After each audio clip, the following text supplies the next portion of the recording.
Welcome to the Keelhauled podcast. I'm your host, CaptainLogun, and we've got a lot of Sea of Thieves news to cover today. So tie yourselves to the mast and hold fast. Ahoy there, pirates. I hope you had yourselves a good week and a good weekend. I know I did. This week, we're going to be covering everything that has to do with the first week of the mystery. And shout out to all the moms out there who are celebrating Mother's Day. I hope you all had a fantastic weekend. There's a lot to cover, but before we get into that, I have to thank the patrons. But of course, I have to thank the patrons, and especially this week, and you'll find out why. But first off, I have to let them know how much I love them. They mean the world to me. They are the ones that went over to patreon.com/Keelhauled podcast to show support for this content. And I have to thank them because they're the ones that are helping me get to SOT Fest. They're the ones that supplied the most amazing gift. I'll get into it. But anyway, let me get the shout outs before I gush on them some more. So thank you to People's Republic, Elacute, Balls, Bam Bam Bagel, Captain Chonky, Chateau Noof, Super Pack, Zombie Killer, Cloud, Cosmic Johnson, Static Mirror, Davram TV, El Jefe Esteban, Fergatron, Godhammer 6, Trickster, Jabaro 5, Jorby Jorbs, Carl Embo, Kazia the Aficionado, Nightstar, Lumpy SRQ, Evil Morpheus, Michael V, Xbox Mike 29, Murphy Lives, Mutinous Max, Norwegian, Raja the Brave, Registella, Replicated Flame, Rustbelt Kid, Skamelt 666, Captain Dasm, Tommy D, TN Professor, Real Big Tuna, Big Bad Pad, Mina Fairy, Captain J Rat of the Flaming Cold Sore, the Lore Chronologist Deadeye Dre, Hager Owl, Jeff H, Ghost Boy 20, Evil Martha, Peter Miller, Rooski Doo, Thor Von Blitz, Windsor Chris, and Zam. Wow, thank you all so much for your support. Thank you so much for the love that you give me, and thank you to everyone else who's listening, who's done reviews, who's shared the podcast, who's talked about it, who's just gone out of their way to use this as their way to get through the day, throughout the week. I hope this makes your Mondays better, and I hope you have a fantastic rest of your week. Let's get into it. So first things first, I know I just shouted out the patrons, but I have to tell you guys a story. This was a story that happened not too long ago. It was very quick in happening. I wasn't expecting it at all. And I wanted to share this because honestly, it was something that the community did for me that I didn't expect. And when I say community, I mean specifically the Keelhauled community. I got a message on the 10th of May, which is about 5 days as of the time of you listening to this.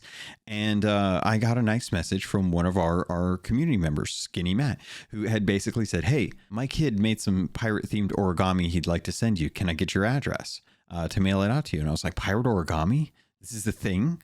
Yes, I want to see this." So he said he's all about origami. He won't show it to me, but he wanted to send it to you as a surprise. And I was like, "That's awesome. I will 100% take pirate themed origami." So I get a message later on saying like, "Hey, by the way, mailed it out. Should be there. Priority mail. Should be coming Saturday." I was like, "Oh, okay, Saturday. Sweet. I'll keep an eye out for it."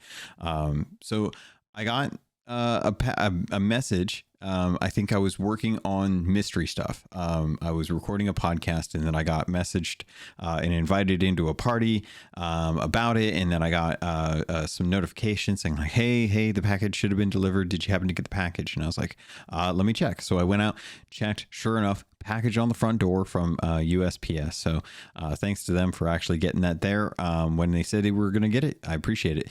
And I'd heard from a few people that are like, "Hey, we heard you were supposed to get a package. When are you going to open it?" And I was like, "Well, it's a busy weekend. Hopefully this weekend I'll get a chance to sit down and open it up and whatnot." How do you know about the package? Because I figured this was just a quick DM. I figured, I was told that this was going to be a little bit of a care package. And I was like, "Oh, awesome. I appreciate those. Who doesn't love a little care package from time to time?" And I didn't think much of it. So I get a message like later on. I was like, "Hey, did you open the packages?" I was like, what is going on with this package? Everyone knows about this package. So I went out today. Wife and I went out shopping, did some stuff, made a return. and came back home, and I figured, we got an appointment at 3. We got about an hour. I think I'll sit down and do the unboxing. Do you mind if I record, me doing it on the living room or the dining room table? She's like, sure, go ahead. So I go and I tear open the box, because I usually cut off the top where like all the address and information is and stuff like that when I'm gonna make an unboxing video, because it's just easier to have to worry about not sharpieing it.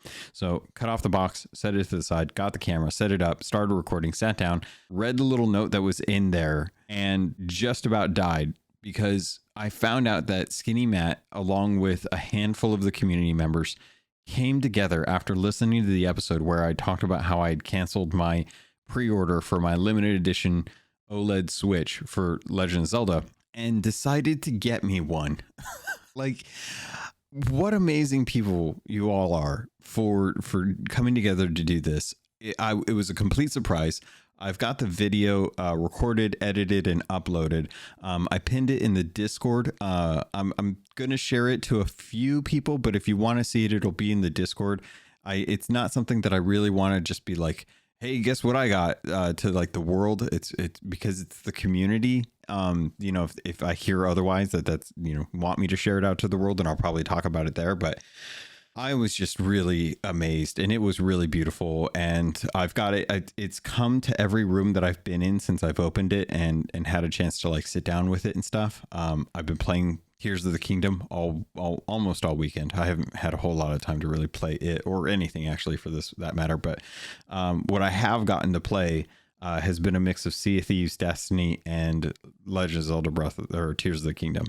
I'm gonna take a few minutes to kind of like talk about Tears of the Kingdom in a very non-spoilery kind of way, just some impressions, because this game means a lot to me. Zelda means a lot to me, and the fact that the community went out and got me a Switch for Zelda, that is the limited edition. It would be bad manners of me to not talk about how beautiful this thing is and how much I've been enjoying it. So I'm going to record my thoughts on Tears of the Kingdom. Hopefully you were all playing it. I know we're talking Sea of Thieves here, and I'll get to the mystery, but I'll timestamp it and then record a little bit to let you know like when you can skip forward if you don't want to listen to the Tears of the Kingdom talk. And it'll be a timestamp that'll jump you to where you can jump to get to the mystery information if you want to find out about that, because I'm going to be talking all about the mystery this week. So there's not too much going on outside of the mystery, so hopefully you guys were invested in figuring out what was going on with this mystery, because it's pretty cool. But yeah, so I'm going to stop, and then I'll start up again with the Tears of the Kingdom thoughts. Hey everyone, just a heads up, you should be good to skip forward to the 16-minute mark. That is where I have got everything kind of lined up. So hopefully if you're listening to this after it gets rendered, everything goes smoothly, and you can go ahead and skip forward to the 16-minute mark. That should take you up to the next bumper if you're looking to skip out on all of the Tears of the Kingdom information and the feedback, all that kind of thoughts and stuff like that. But regardless, I'm having a real good time with it. So hopefully you guys enjoy the rest of the episode. So I like right off the bat, I gotta say, this game, it was going to be hard for me to be impressed with something that would be the direct sequel to Breath of the Wild. I didn't think that Tears of the Kingdom would be able to really make me feel like I am exploring the world and discovering new things. It's like it's the same world, it's the same map.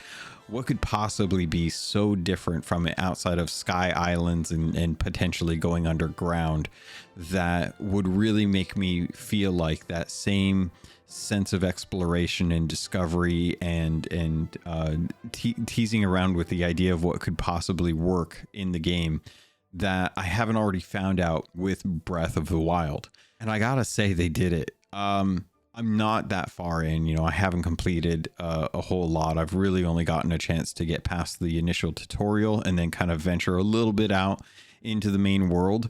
But the time that I've spent with it, I've I've genuinely loved having some of that exploration and discovery. A lot of it is what feels like when we get a new tall tale in Sea of Thieves. It feels like, you know, when you go out into the islands and you're just kind of discovering stuff, and you know, mishaps happen, but that first kind of initial dive into a tall tale where you're not sure what to expect. You kind of know what to expect because it's a tall tale, but you haven't done it, so you're still kind of fresh to the experience. I'm feeling all of that again with Zelda, and it's so interesting to have that sense of like, I know what to do here. Like I've played Breath of the Wild, you know, I've got almost 200 hours at least in that game, if I'm remembering correctly. And you know, I know how to cook, I know how to take out a Hinox, I know how to take out a Talus. Those are all like, yeah, I know. But the game, that's not the point of the game. Like the game originally was kind of introducing you to some of these new enemies, and now those enemies are kind of old hat, and they're everywhere in the world because they know, like, hey, you probably played Breath of the Wild, you're probably not worried about a Hinox or a Talus. You probably know how to handle those, you know. Same thing with the Lynels. And because of that, you know, you're kind of tossed into a world where the monsters are rampant. They're out there. There's if you've watched any of the footage of the trailers coming out, you might have seen some of these newer monsters. I'm not going to talk about them because I'm excited genuinely to jump into them, but this game has really touched upon bringing some of the old creatures from the original game and in sequels, you know, like 30 years ago back into this world. And it feels so fresh and yet so familiar. It feels so good to see the legacy of Zelda really come to fruition with this title. And they've taken so many steps forward with the systems that they've created in Breath of the Wild by refining, looking at the pain points, trying to understand what people liked and disliked about them, and then really trying to offer solutions that still fit within the creative desires that they had when they wanted to make this game. And it's there. It's there in spades. I try to think of things that I'm like, you know, this was a pain point. I wish that they'd fixed this.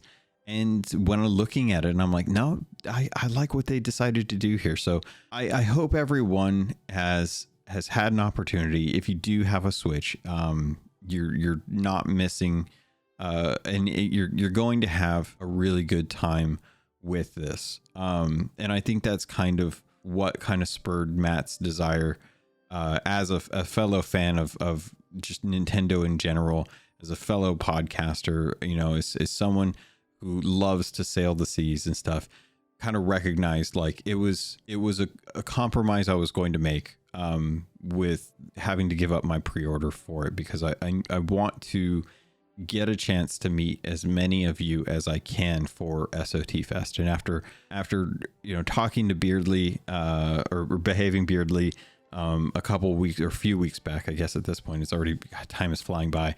It's just a constant reminder about how much I love our community and how much our community has really, just really been so welcoming and so fantastic to new members. It's so great to see new folks come in and get help from others, and just have a place to hang out and chat about the game, and to work out questions and things, and to see everyone's excitement about the mystery has been absolutely fantastic. So I'm going to make sure that I have time to really just live with Zelda, when I'm not playing Sea of Thieves, when I'm not playing Destiny. The Saturday was the first time I had touched Destiny in like 2 weeks, because so much has come out, and I've been trying to make sure that I play a lot of the games that are coming out for the Xbox podcast, with Luke Lore, so that, you know, when we have to sit down and talk about Redfall, I can sit there and say, hey, you know, Redfall's not a great game, but you can still have a lot of fun with friends, if you're playing on Game Pass. I hope that Redfall eventually gets to the place where Sea of Thieves is now, because I think if they do that, then I think they'll have a fantastic game, because Sea of Thieves has just continued to invest time and effort and energy into building this game into being something that is a real pillar of a game for Xbox, and it still amazes me. And I was talking to Davram on Saturday, and he was actually telling me, sorry, this is technically, I'm going to end the time for this. I should probably stop before I jump into Sea of Thieves chat. So this will be the end of the Tears of the Kingdom thing. Thank you, Matt, for the gift, and thank you to everyone else who chipped in. And thank you to anyone who found out about this and wanted to chip in. I recognize your intentions, and I appreciate that. Don't feel like you're left out on this, because the contributions that you bring to the community are more than anything that anyone could ever ask to have for a community. To kind of get back to what I was talking about, if you happen to skip forward and you didn't really want to jump into the Breath of the Wild or the Tears of the Kingdom chatter because you didn't want to be spoiled, or you just wanted to get straight to the Sea of Thieves stuff, the last thing that I kind of jumped into was a conversation that I had been having with Davram while he was streaming this weekend. We were working on Reapers and stuff. Apparently the new Peter Pan film is on Disney Plus. And he wants me to watch it, which I haven't had time to watch it. But the thing that he brought up to it was the fact that this game, or this film, looks to have a lot of influence from Sea of Thieves. And it brought up a really interesting conversation about how before Sea of Thieves, everything pirate was connected to Pirates of the Caribbean. And before that, it was, maybe, like Cutthroat Island or other entries into the like Muppet Treasure Island, things like that. But really, Pirates of the Caribbean solidified what pirate was for a large number of people. And having watched something like Sea Beasts that was on Netflix, and now hearing about the new Pan film, it's amazing. And also the new Meg movie, Meg 2, which is the Megalodon one with Jason Statham. Watching the footage from those and seeing like the clear representation, the influence from Sea of Thieves, it is amazing to see that the team over at Rare have put their blood, sweat, and tears into this game, and the community has done such a good job of supporting and being vocal about things and supporting it, that now we are starting to see a world where other mediums, other games, clearly games out there for sure that are stealing. King of Sea is a clear inspiration from Sea of Thieves, but now films are starting to see influence from Sea of Thieves, and it's a truly amazing thing if you get a chance to sit down and just think about how Sea of Thieves is now redefining what pirate is for the mass majority. There's a generation of kids out there that are going to grow up knowing and thinking about Sea of Thieves is the pirate game, and that is their representation of what pirate is. And they may get to the point where they think, it's really cool. I remember my dad being really into the Pirates of the Caribbean stuff. And he took me through all of it in Sea of Thieves when he would play and stuff. And that will be a point of origin for a new generation of kids that are fans of pirates. And it's just genuinely kind of a cool thing to think about. So that was kind of part of the conversation that we had. I'm curious if any of you have seen some of these kind of changes or influences around the world that are clear indications that Sea of Thieves has touched someone and they've gone and created something as a result of that.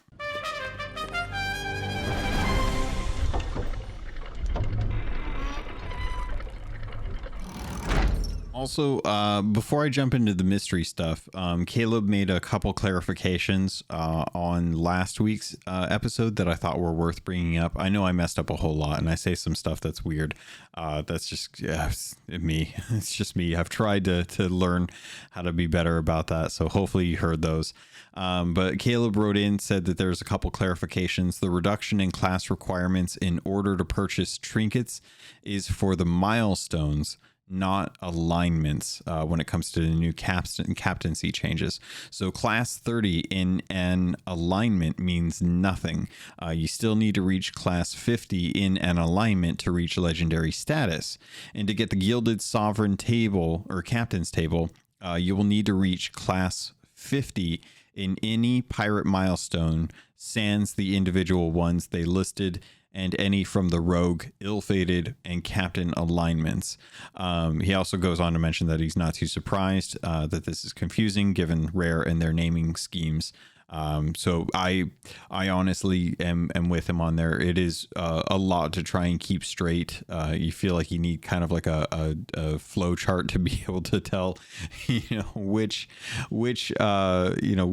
milestone or alignment you need for which thing. So hopefully as we get closer to this, I'll be able to kind of bring this back up, remind everyone to make sure that you are working on that so you can get that Gilded Sovereign Captain's table in class 50 for any of the pirate milestones, aside from the very common ones that they had mentioned in there, which I'm sure I'll probably bring up at a later point. But anyway, thank you all so much for the kind words, the things that you guys wanted to all talk about as well from the last episode. It's good to hear that feedback because I'm not infallible. That's the way I want to say it. I'm not infallible, and I appreciate the backup. All right, pirates, I think you've waited long enough to find out what's going on with the Hoarder's Hunt. Week 1 is done. We are moving into week 2. And boy, howdy, was this an interesting week 1. I was pretty sure that we were going to have a bit of a hard time with this. Currently, if you sign up, you are agreeing to the terms of service. That is how you will be able to gain access to the voyage. So how does the Hoarders work, or how does... Let me try that again. How the Hoarder's Hunt works. Included in the Hoarder's Hunt is a series of puzzles with clues found on this website and other locations online. Solve a puzzle and enter the correct answer on this site, and you'll be able to claim a special voyage from Larina when you next play Sea of Thieves. It's for free. You could just go talk to her. It's 0 gold. This will lead you to more clues scattered across the seas. The voyage is complete when you unearth a key to a special chest held by the gold hoarders. A new puzzle and accompanying voyage will be released at regular intervals every week. Check the countdown on this site, which is the website for Sea of Thieves, which is at the top banner. I think stage 2 of the hunt begins in a few days. And you will remember where your place is in the text to be able to tell everyone else what the rest of it says. This must be tackled in order. The Hoarder's Hunt will only be over when all puzzles are solved, all voyages completed, and the chests unlocked. Good luck. And this is for the Gold Hoarder key, as well as 10 replica silver keys, which I now actually make sense, and then 100 gold Reaper Mark pins. Medallions, which I actually kind of want the Reaper's Mark medallion. I should check the store. Maybe they have something like this in the store for the merchandise, and I don't know it, and I could actually have something like this. They probably do. And I know they have the Athena's Fortune pin. They've got a gold-plated ingot that is of the Gold Hoarder, but I don't think they have any other... I don't think they have oh, you can get an Athena's Fortune flag. I forgot about the flags. Oh, that's right, because they're only one-sided. I kind of want something like that. Oh, they have the 2nd anniversary phone case for iPhone and Android, but it looks like it's the old stuff. I'm getting too distracted with this stuff. I might just, I feel like I'm going to have some of this. They have sweats. I don't wear sweats, but sweats always seem like really comfy. They also have a cushion. I see some coasters. Yeah, see, I don't think they have any, I don't think they got any pins. Filters. I want, I don't know, 10 bucks and under? No, 10 bucks and under isn't really that good. There we go. 10 to 30 cards. Oh, there's still a ton of stuff. I'm just going to type pins. I don't know why you all are going on this adventure with me. You probably stopped watching. No, they don't have any pins like that. That's weird. Anyway, so the Reaper's Mark pin is the thing that I'm shooting for. I hope I get it because it would be fantastic to be able to do that. We'll have to find out how that all works out. But the first mystery has been solved. It kicked off. It was very interesting because it kicked off with the first puzzle. And the first puzzle is called Skin of Gold. And we got an image of H or H if you're in a different area, where it shows a couple of bananas and a person writing in a journal. And we got the actual like puzzle quest voyage thing. So I'm looking for it now to see if I can see like what it says, because I think they ended up taking it down after you see it. So okay, yeah, I can't actually see it. So anyway, here's what the actual riddle said. I trust you've seen my rules are shaped. Shaped is capitalized. I'll let you know what other words are. For hoarders at their heart, just don't is capitalized. Use common pirates is capitalized, in your stead, and we can start. First, think of health and what you need to keep fighting fit, and foods, which is capitalized, that help you survive both shot from gun and cutlass hit. But there's a dark, capitalized, side to what we eat and when time and life collude. Old it becomes and rotten too, with the scent of death imbued. You must check in all the time. What if it's no good? Be it pig in pen or fruit that's stored in tuneless drums of wood. Pictures paint 1,000 words, or some say artists, or so some artists say. You must link the two. Now hurry on your way. And that was kind of the first kickoff. So first I kind of realized, like, okay, we're probably talking about bananas. I started to think about like fungus that had the scent of death, because I know there are some that might be out there like that.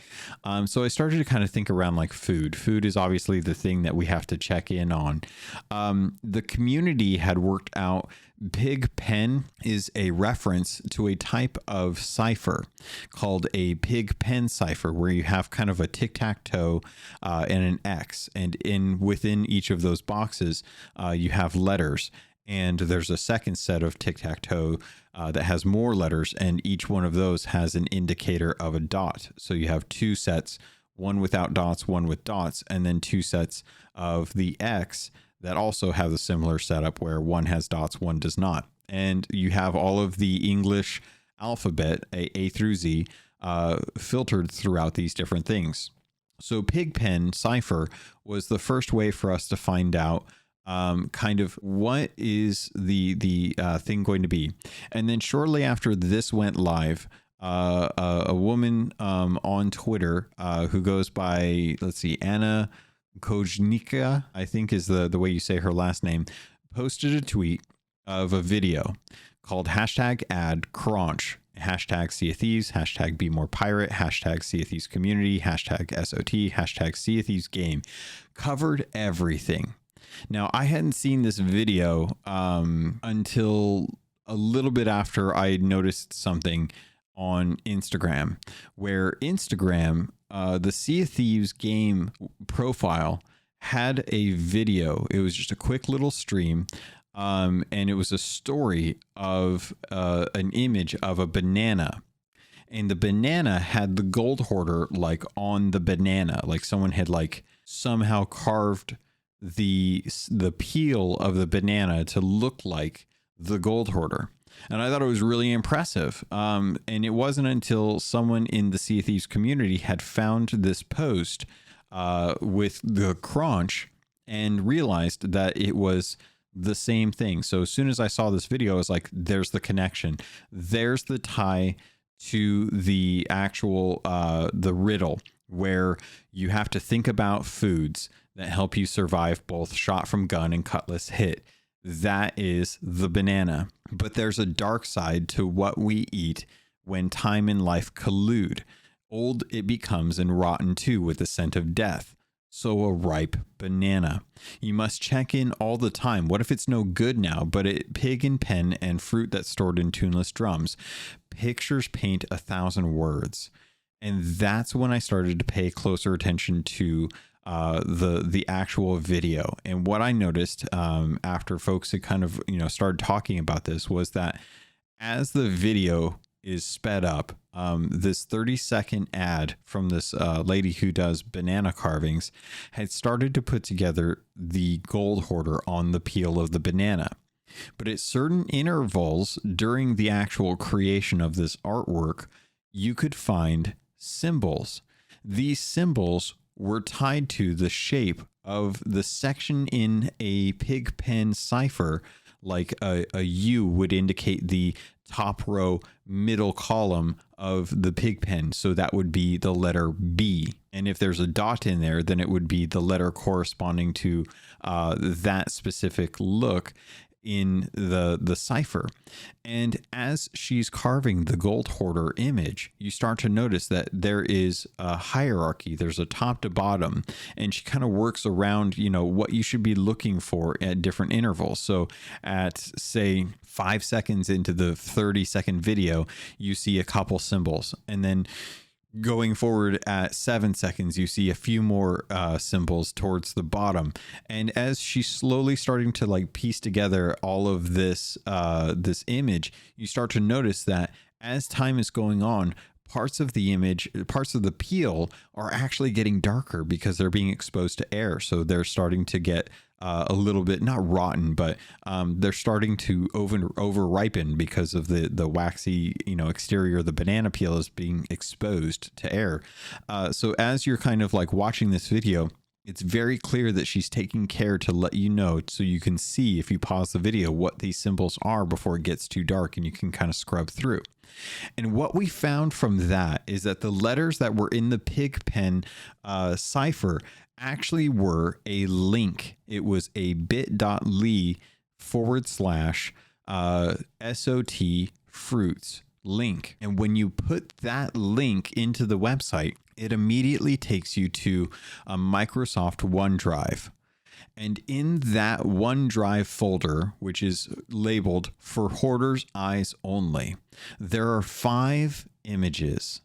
And these 5 images are all of images of a blank piece of paper, parchment from Sea of Thieves. Each one has 3 to 4 letters or symbols on it, but those symbols are split in half. And in the space in between those symbols and the fruits that are on this as well too is a circle for Spotify's logo, and a little waveform. Now, I didn't know this at the time, but it turns out that Spotify has QR codes. And these QR codes, which are just kind of quick registration or what are QR codes called? I can't remember. It's very simple. QR code. What is the definition of these? Quick response. I knew it was something simple like that. So these QR codes for Spotify look like waveforms. It's very ingenious. I had no idea about this for as long as I've been using Spotify. And if you scan that code, it will take you to Sea of Thieves Spotify profile. So we were already set. We were looking at the images, and given one of the most recent tweets from Sea of Thieves in the last couple weeks, we saw that there was a post of a fruit crate and Shelly the crab. And on the side of the fruit crate, you could see there were icons of fruit that are not normally there, and they are in a very specific order. It is like banana, coconut, pomegranate, mango, banana. And those images of the fruit are the same exact images that are on these pictures. Here's the rub though. We didn't quite understand what was going on. We understood that there are obviously pig pen symbols on these images, and that each one has 3 except for the pineapple, which has 4. So we were trying to understand, when you put these images together, when you take the space out from between them, you start to see what the symbols are. But because the fruit is not in the right orientation, we found out that you have to orient the image in a very specific direction. And that's when we basically got stuck. Many of the community members were looking at this, and we were trying to figure out, okay, we understand what the letters are. We understand that there is an order to these letters, and we now know that the Spotify link takes us to Sea of Thieves' profile. where people started scrubbing through all of the different songs to figure out what was next. And they found out that 6 songs from Spotify were all had videos, which you could only see on you could only see these on the actual mobile site. So people that were looking at Sea of Thieves mobile on Spotify could watch the little audio or the little video clip that's associated with those to be able to like tell like, okay, well, you know, this is it's just kind of what's available to them. It's not necessarily something that I've really ever noticed or looked at, but because of the Spotify videos being able to be changed, we found out that some of the videos had been edited and now had a little bit of a weird glitch. So the songs that were affected by this glitch, where there was a weird kind of it was almost like a distortion to it. It was like something was messed up with it. The 6 songs were Faded Enemies, The Golden Voyage, Gold Hoarder, Shores of Gold, Shroud Broken, and Across the Waves. And those all had weird glitched videos. So in each of the videos, when you paused or when you were able to look and see what the actual glitch had in it, there were letters that were in it. And we found BOUNT, which in out of order, but when you put it all together, looked like it could be bounty, but we couldn't find the Y.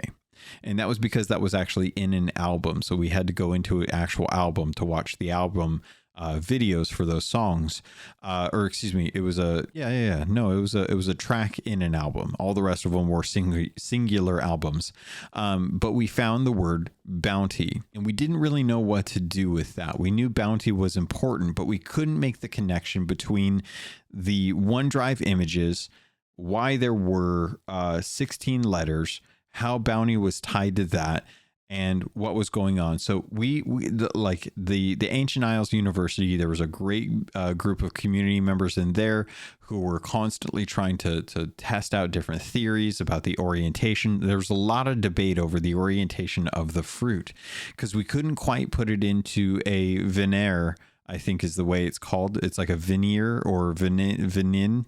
It's like VIGENERE. I don't know what that's called. I never even heard of this thing before I even got into the mystery. But Jetlag MK2 over on Twitter figured it out. And this was after a couple days of us beating our heads against the wall, not getting any sleep, trying to figure out what was going on with this, with these 16 letters, because we knew that they had to be used in a certain order with the key bounty. We just couldn't figure out the right order. So as we were kind of going through it, they figured out that it was the correct orientation, but the orientation for each fruit in order alphabetically. So not necessarily like what the order of the fruit were as it stood on the actual fruit crate from the tweet. But these OneDrive images, it had to be alphabetical. So the letters were HKD, BNR, ASL, DTI, JJYG. So we had the right letters, but we didn't have the right order. And they figured out the right order. So they did ASL for A, BNR for B, DTI for D, HKD for H, and then JJYG for the last one. And using the code or using the cipher key bounty, it gives you ZEROUTCFOURFIVET, which if you actually put that together, it says 0UTC45T. Now, I know many of you probably aren't born in the 90s. Many of you may be, but there was a little thing called LeetSpeak. And if you know LeetSpeak, you've probably got passwords that are in LeetSpeak. I'm not telling you mine, but mine are most definitely almost all in LeetSpeak.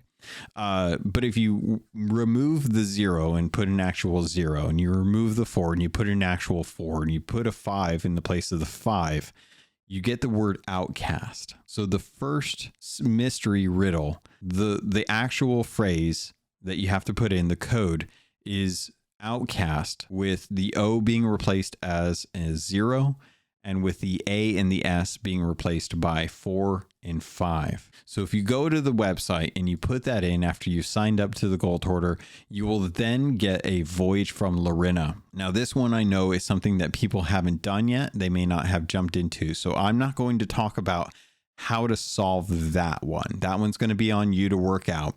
If you have any questions, you can always ask me.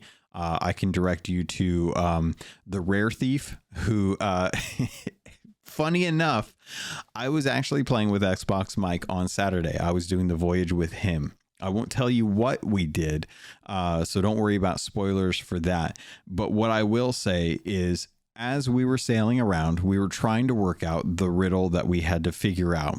And as we were kind of working out where we had to go, we were testing out different theories and trying to come up with different things. And Mike was very good at making some really strong guesses about like where he thought we needed to go. And turns out that a lot of those guesses ended up being correct.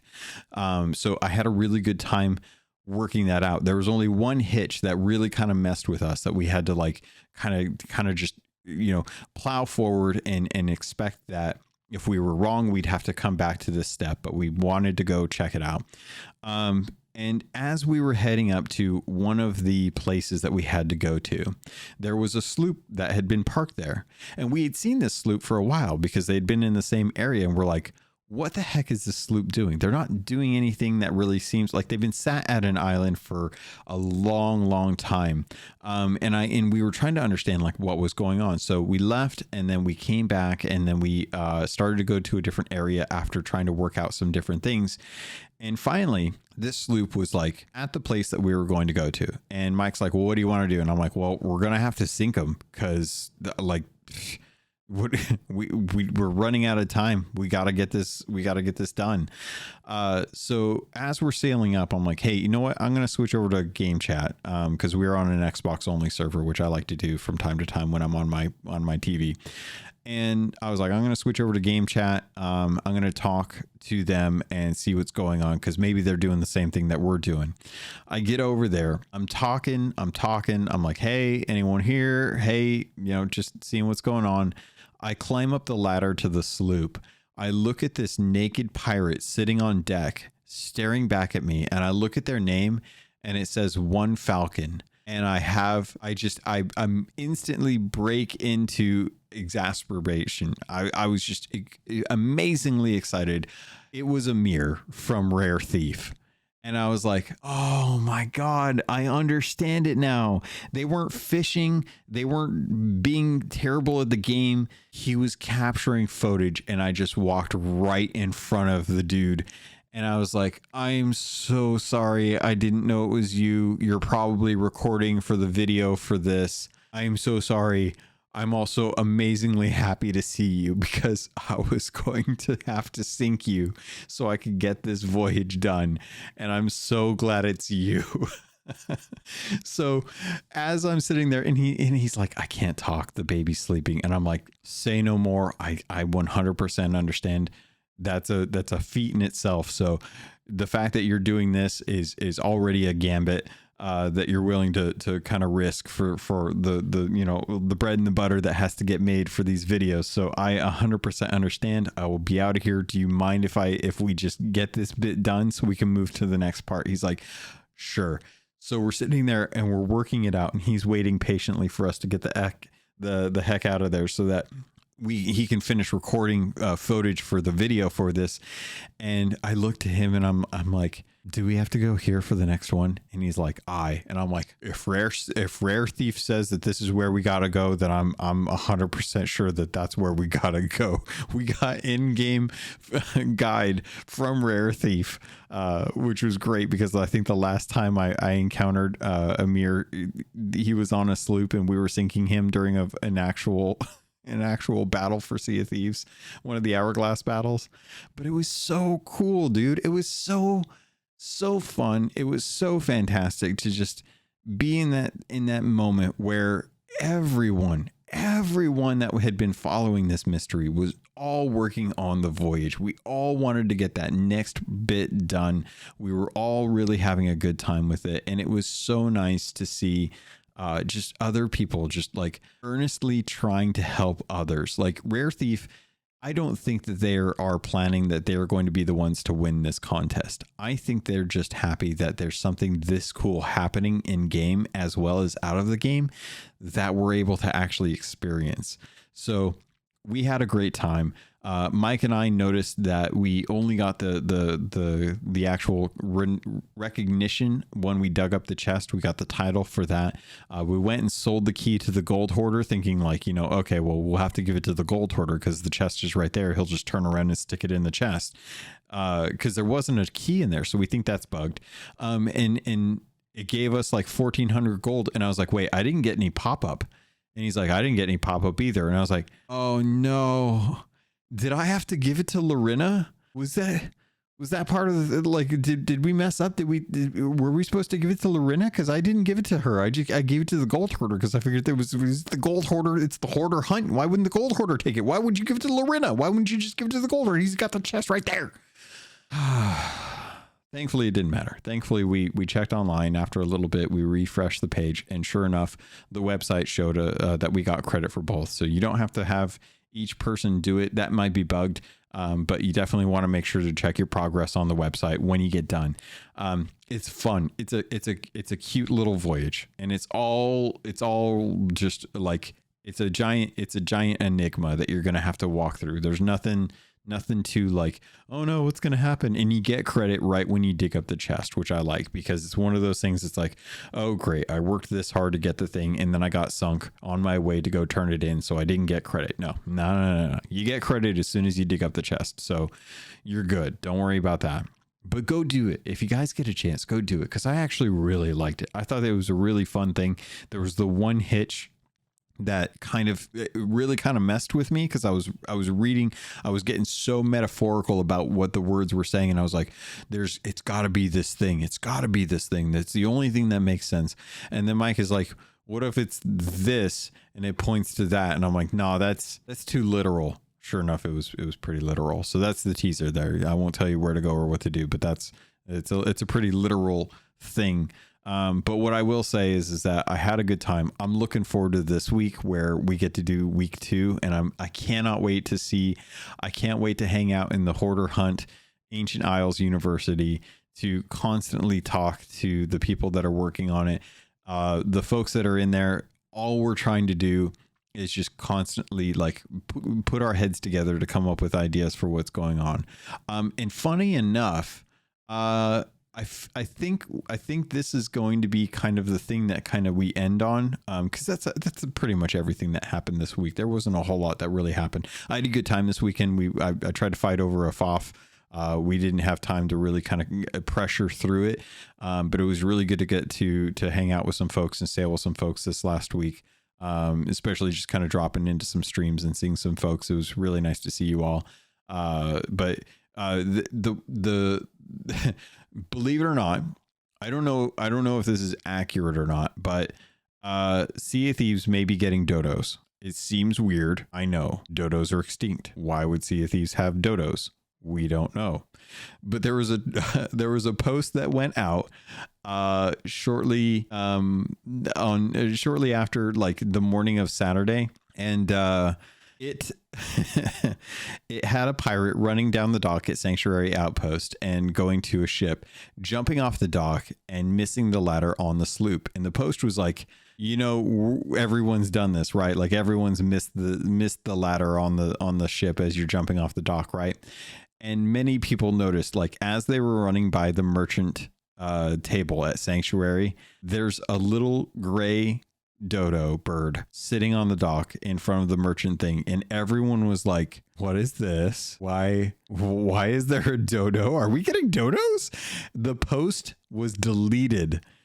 All evidence of this from them have been removed. No one has talked about this. No one has brought it up, except for one person who shall remain nameless, who said that it might be something tied to a debug mode, and it is creepy because it doesn't do anything. It just sits there. But I love this dodo. I want this dodo. I want Don the dodo to be in the game forever. I want dodo birds anywhere in Sea of Thieves that I can possibly get them.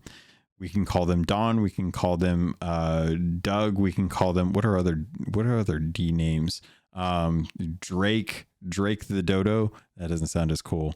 I'm trying to think. I can't think of any good dog names. I'm going to have to do a quick Google search. Dear Google, you helped me with QR codes. Baby names that start with D. This is how I get my Microsoft points, by the way. If you guys don't know, Microsoft points through Bing. Fantastic. Dale the Dodo. Daniel the Dodo.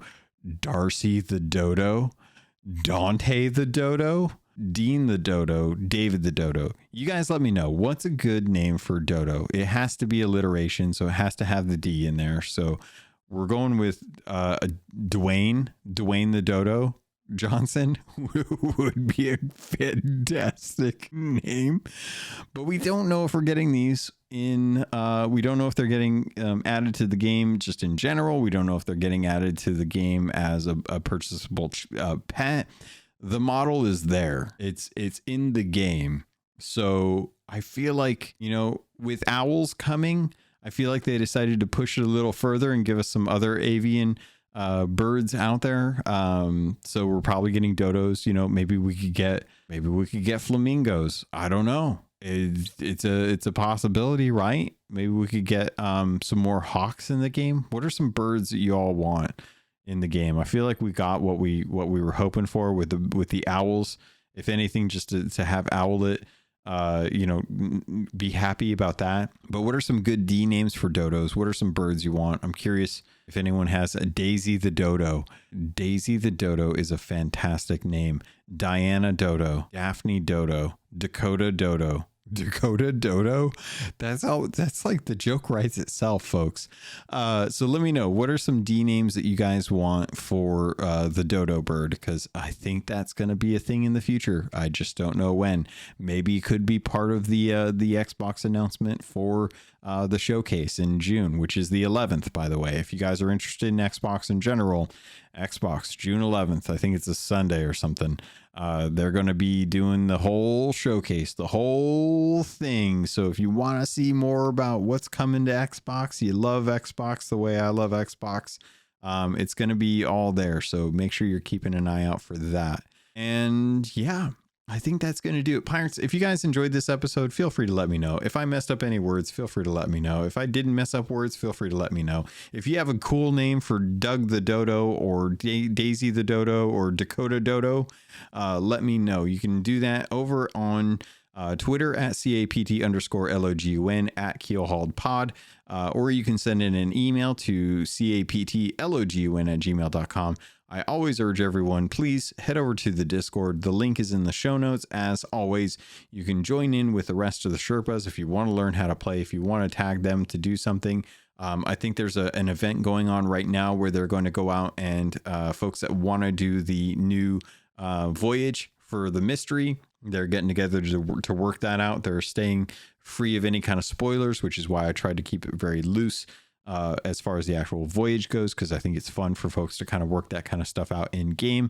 Let all the big super sleuths out in the world come up with the stuff for everything up to the voyage, and keep an eye out for those bullions. It's the coin that's on the top of the gold hoarder skull. It's a little gold coin with a triangle on it. Keep an eye out for those, because I've heard they're worth like 10k gold. I've also heard that they're extremely rare. So if you happen to be wandering around on islands, which I love to do, take a look at the sand, because you never know. You might see one of those gold bullion coins. And if you do, go turn that bad boy in with like a grade 5 gold hoarder, because oh boy, it's going to be a fair amount of change. Little update. I think I've got like 3 Reaper chests left and a whole bunch of FOF chests left to get. So still working on those. Still love having the PvP aspect in game through adventure as opposed to the hourglass. And thank you, Godhammer, for the offer to do more hourglass. I need to take you up on that. I just need to stop being such a big baby about it and actually go do those. And again, congrats to Luton LaRue. Oh my God. Words are failing me at the very end here, and I hate myself for that. But Luton Liz LaRue is managed to get her what was it? The skeleton curse? No, not the skeleton curse. What's the other one called? The ghost curse. The ghost curse from the Athena's Fortune. She managed to get that. I am so impressed with her doing that. I feel ashamed that I haven't just actually gone and done it. And hopefully that'll be something that I do, but I'm now looking at my beautiful collector's edition Legend of Zelda Switch OLED sitting here looking at me why I haven't touched it in the last, I don't know, hour at this point. And I feel like I need to maybe go back and pay a little more attention to it because it's getting a little antsy. So thank you all so much. I love you all. I hope you are all having a fantastic week, and I will see you all next week. Thank you. I love you, and I look forward to sailing with you on the Sea of Thieves.